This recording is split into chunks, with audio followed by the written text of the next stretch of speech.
Ya, kita kembali lagi dalam UI e-learning class untuk mata kuliah pengembangan sistem informasi pada sesi kedua. Oke, sedikit melanjut dari sesi yang pertama tadi ya, bahwa tadi kita udah ngebahas faktor internal yang bersumber dari organisasi itu sendiri. Dalam hal pengembangan suatu sistem ya, bagi suatu perusahaan, organisasi ya, ada lagi namanya faktor eksternal ya. Faktor eksternal adalah ketika perusahaan ingin mengembangkan suatu sistem, itu seringkali terbentur sama peraturan pemerintahan gitu. Karena kadang-kadang legalitas dari suatu sistem itu masih dipertanyakan gitu. Sebagai contoh seperti ini, apabila kita suatu perusahaan ini mengembangkan penerapan teknologi CCTV aja, CCTV itu ya, misalkan yang terintegrasi ya, itu undang-undangnya dan surat izinnya panjang ya, sampai ujung-ujungnya harus dikelola oleh pemerintah ya. Contoh misalkan kita sering ya lewat lampu merah ada tuh CCTV-nya. Itu kan sebenarnya sistem informasi ya untuk ngecek data traffic ya, data traffic itu. Kamera itu tidak boleh dikelola oleh swasta. Kenapa? Takutnya akan disalahgunakan. Oleh karena itu harus dikelola oleh pemerintah ya. Permasalahannya kalau memang swasta mampu dan ingin mengelola itu sebenarnya bisa aja, cuma kita terkendala dengan undang-undang, terkendala dengan peraturan pemerintah ya, sehingga hal-hal seperti itu memang hanya bisa dilakukan oleh pemerintah gitu. Atau ada juga misalkan nih penjualan barang secara online ya, itu juga nggak bisa dikembangkan sistem secara sepihak. Kenapa? Karena itu butuh yang namanya surat izin, butuh yang namanya peraturan pemerintah juga ya.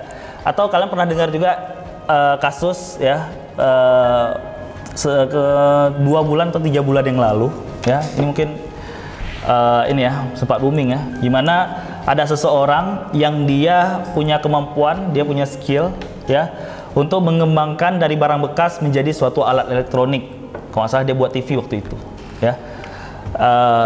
TV-nya jadi bisa digunakan ya, mungkin keluar dari sistem informasi, tapi ini peraturan pemerintahnya gitu, saya fokus pada peraturan pemerintahnya. TV-nya jadi, TV-nya bisa jalankan, TV-nya bisa digunakan, bahkan dia udah jual beberapa unit warga. Namun akhirnya dia ditangkap sama polisi hanya karena apa? Dia tidak punya izin untuk merakit tersebut. Jadi untuk membuat itu, untuk merakit, dia nggak punya izin. Jadi kalau kita membuat sesuatu itu harus ada izinnya dulu untuk dipasarkan. Ya itu barang tuh, apalagi sekarang sistem ya, software. Harus ada izinnya dulu untuk dikembangkan dan kita pasarkan. Kenapa? Mungkin pemerintah pikir, wah TV-nya ini aman nggak sih? Nanti bisa malah timbul kebakaran, timbul korsleting listrik, ya.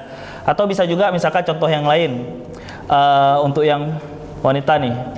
Sering misalkan kalian beli produk kecantikan yang home industry ya, home industry yang nggak ada mereknya tuh, cuma dibuat aja tuh di atasnya krim pagi, krim siang, krim malam misalkan, tapi mereknya nggak ada gitu ya, sering ya gitu ya. Itu kan home industry. Jadi sebenarnya itu tidak mendapat izin pemerintah. Kenapa? Dia tidak melewati satu regulasi seperti BPOM misalkan ya, pengawasan obat misalkan dan makanan. Nah gitu juga software gitu. Jadi software tuh nggak ujuk-ujuk dikembangkan jadi, nggak bisa ya. Jadi apabila kita mau mengembangkan suatu software, mengembangkan suatu aplikasi dan ingin kita terapkan, itu banyak peraturan, banyak regulasi yang harus kita terapkan dulu ya.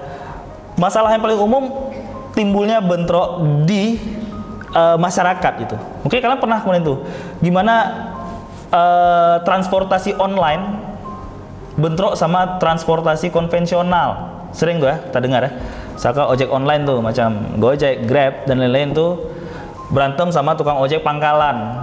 Itu kan mempengaruhi regulasi pemerintah gitu. Sampai pada tarifnya juga diatur tuh.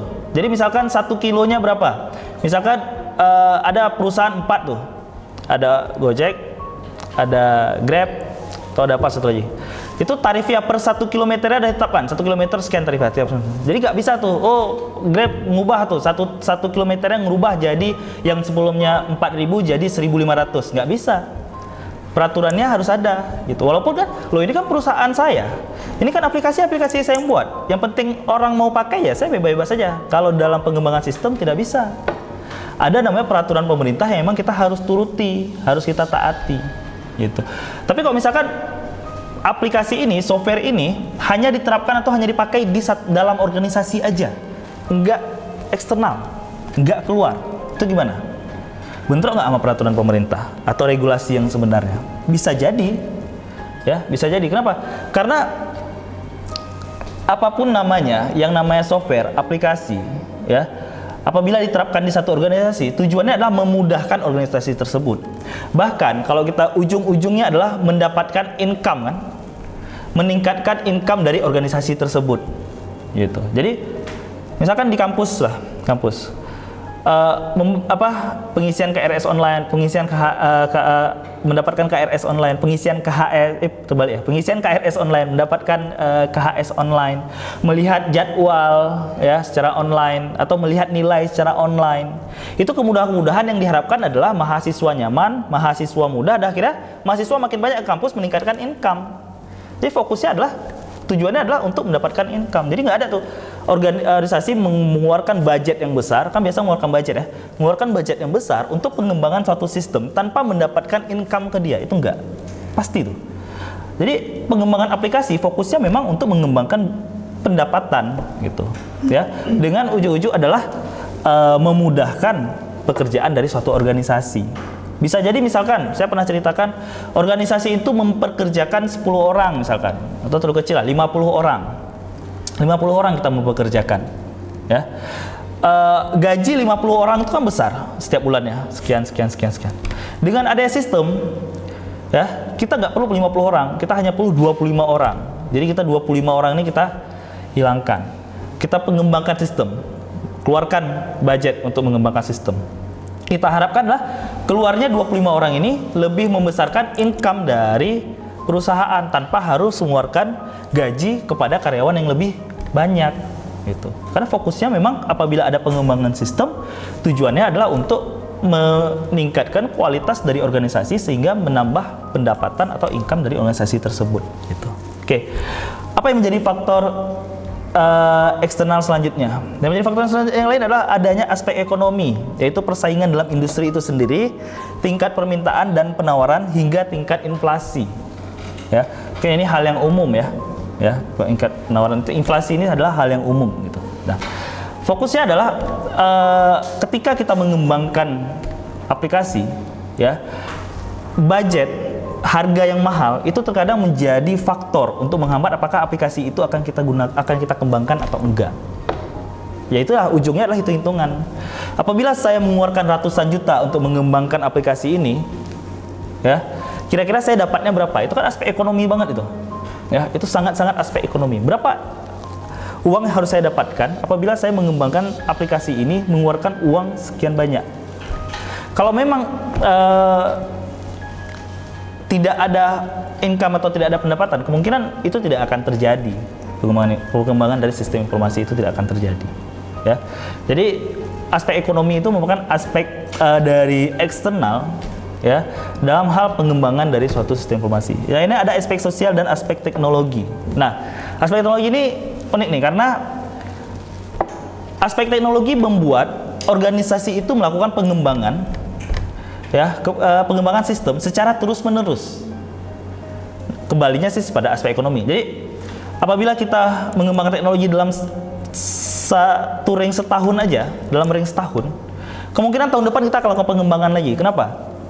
Faktor dari aspek teknologi, ya, adalah perkembangan teknologi. Oke.